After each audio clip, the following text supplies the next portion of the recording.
Chapitre 14. Les singes ailés. Comme le lecteur s'en souvient sans doute, il n'y avait pas de route entre le château de la vilaine sorcière de l'Ouest et la cité d'Émeraude, pas même un petit sentier à travers champs. À l'aller, nos amis avaient été repérés par la sorcière qui leur avait envoyé les singes ailés, et c'est ainsi qu'ils étaient arrivés au château jaune. Mais au retour, il leur fut bien plus difficile de s'orienter parmi les champs immenses semés de boutons d'or et de marguerites. Ce fut alors que Dorothée perdit courage. Elle se laissa tomber dans l'herbe et leva les yeux vers ses compagnons, qui à leur tour s'assirent sans un mot. Pour la première fois de sa vie, Toto se sentait trop lasse pour courir après les papillons qui passaient à sa portée. Il tira la langue et se mit à haleter en regardant sa maîtresse comme pour lui demander ce qu'elle comptait faire. « Et si nous appelions les mulots ?» suggéra-t-elle. « Ils sauront sans doute nous indiquer le chemin vers la cité d'Émeraude. »« Excellente idée !» s'exclama l'épouvantail. « Pourquoi n'y avons-nous pas songé plus tôt ?»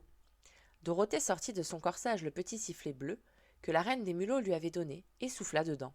Quelques instants plus tard, le froissement de milliers de petites pattes se fit entendre parmi les herbes hautes, et un groupe de mulots gris se présenta devant elle. À la tête de la troupe, la reine en personne.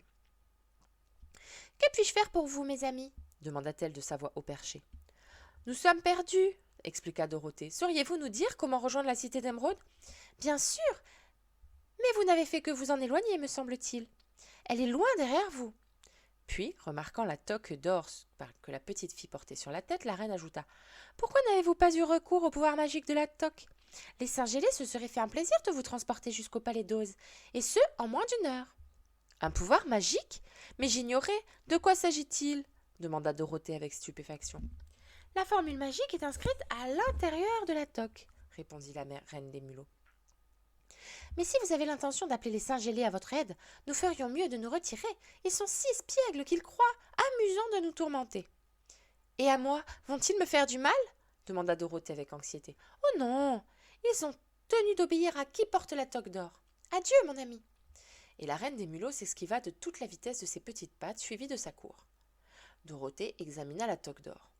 Le mode d'emploi et la formule magique étaient inscrits à l'intérieur. Elle lut attentivement et remit la toque sur sa tête.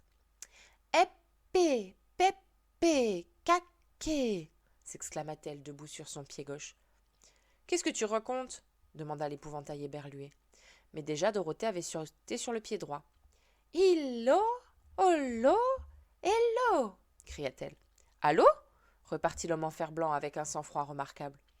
Dorothée s'était installée sur ses 2 pieds. Elle déclama la fin de la formule magique. « Ziz, zi, zouz, zi, zik !»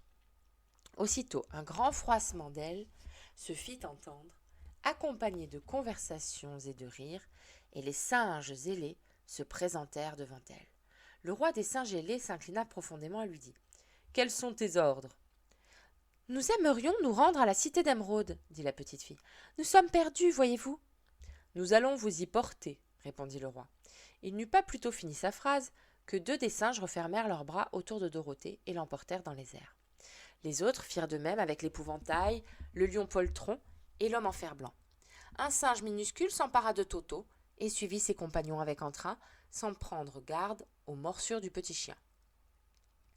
L'un des singes qui transportait Dorothée n'était autre que le roi en personne. Avec son compagnon, ils avaient entrelacé leurs bras en forme de chaise, et la petite fille voyageait dans les meilleures conditions possibles. « Pourquoi êtes-vous tenu d'obéir au possesseur de la toque d'or » demanda-t-elle. « C'est une longue histoire, » répondit le roi en riant. « Mais puisque nous avons un long voyage devant nous, je m'en vais te la raconter, si toutefois tu le désires. »« Bien volontiers. »« Eh bien voici, nous étions libres jadis. Le peuple des singes ailés vivait en paix dans la grande forêt, volant d'arbre en arbre, se nourrissant de noisettes et de fruits. Nous agissions à notre guise. Nous obéissions qu'à notre fantaisie. Sans doute quelques-uns d'entre nous étaient-ils un peu trop espiègles. Il leur arrivait de fondre sur les animaux à 4 pattes pour leur tirer la queue, de chasser les oiseaux ou même de jeter des noisettes sur les voyageurs égarés.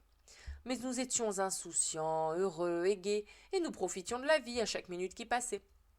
C'était il y a bien longtemps, bien avant le jour où Oz descendit des nuages pour régner sur ce pays. En ce temps-là vivait, très loin au nord, une belle princesse qui était aussi une puissante sorcière. Elle employait tout son pouvoir à secourir les malheureux, et on ne l'avait jamais vue s'en prendre à un honnête homme. La princesse Gayelette, c'est son nom, habitait un superbe palais taillé dans de grands blocs de rubis. Elle était aimée de tous, mais une tristesse secrète la rongeait. Elle ne pouvait trouver un compagnon à aimer en retour, car les hommes étaient tous trop laids et trop bêtes pour prétendre à la main d'une personne si belle et si sage.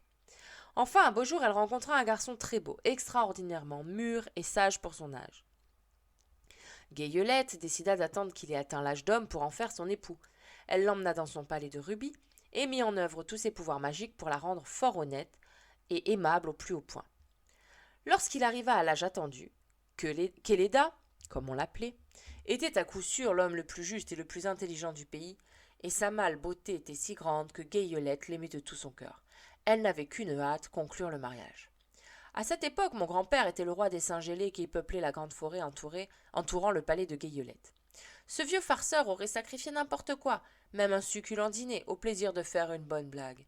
Un jour, juste avant le mariage, il était parti en promenade avec sa suite, lorsqu'il aperçut Kelada, qui se promenait au bord de la rivière, vêtue d'un superbe costume de soie rose et de velours violet.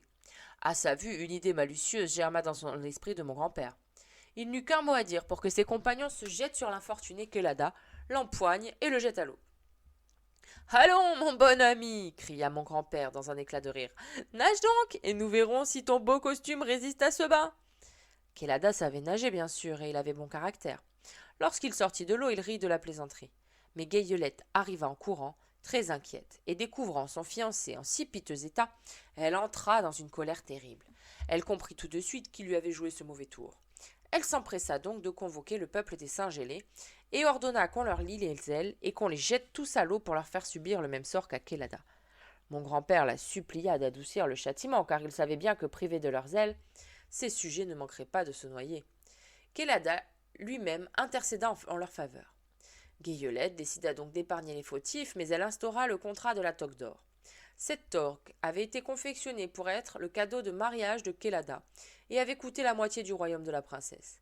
Bien sûr, mon grand-père accepta sans rechigner, et c'est ainsi que depuis ce jour, les singes ailés doivent servir 3 fois et sans condition, comme des esclaves, le possesseur de la toque, quel qu'il soit. Le roi des singes avait terminé son récit. Dorothée regarda à ses pieds et aperçut les murs d'enceinte de la cité d'Émeraude à une faible distance, qui jetaient leur éclat aveuglant dans le soleil. Elle s'émerveilla de la rapidité avec laquelle les singes avaient volé jusque-là, mais elle fut également soulagée de voir que le voyage touchait à sa fin. Avec d'infinies précautions, les singes ailés déposèrent les voyageurs aux portes de la cité. Puis le roi s'inclina devant Dorothée, et ils reprirent leur vol en bavardant et en riant. « Ce fut un beau voyage, déclara la petite fille. « Oh oui, répliqua le lion, et une solution inespérée à nos ennuis. Quelle chance que tu aies pensé à emporter cette toque d'or !»